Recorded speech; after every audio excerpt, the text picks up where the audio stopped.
काय सानू, आज ट्युशनला खाडा वाटतं. बरं झालं मिसेस नारकर तुम्ही मला भेटलात. मला तुम्हाला हे सांगायचं होतं की ट्युशन मध्ये इंग्लिश बोलणं हे अनिवार्य आहे की नाही.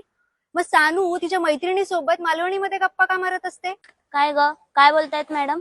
आहे पण मका इंग्रजी बोलो घेता आणि जय गरज पडता थंय मी इंग्रजी बोलतोय आणि मका इंग्रजीमध्येच पैकीच्या पैकी मार्क पण पडतोय. इंग्रजी मी एक भाषा म्हणून शिकतोय पण माझी मातृभाषा तर मालवणी असतात आणि मॅडम माझी मालवणी भाषा माझ्या मैत्रिणींका ऐको गोड वाटतं. बघा मॅडम मातृभाषा म्हणजे औषध शिकवलेली भाषा आणि मी तिका मालवणी शिकवलं आणि ता पुढे नेणं तिचं कर्तव्य आहे. आमका गावात जेवचा 4 एप्रिल का मालवणी भाषा दिवस हा. आमचे लाडके बापूजी ज्यांनी मालवणी भाषा 7 समुद्र पार नेली त्यांचा वाढदिवस हा.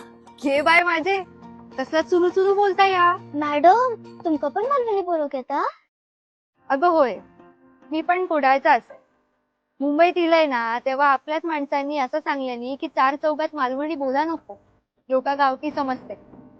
मालवणी बोलाक लाज वाटाक लागली. पण आज तुझ्या बोलण्यावरून ना कळला की मालवणी बोलताना लाज नाही तर माज वाटाक होईल.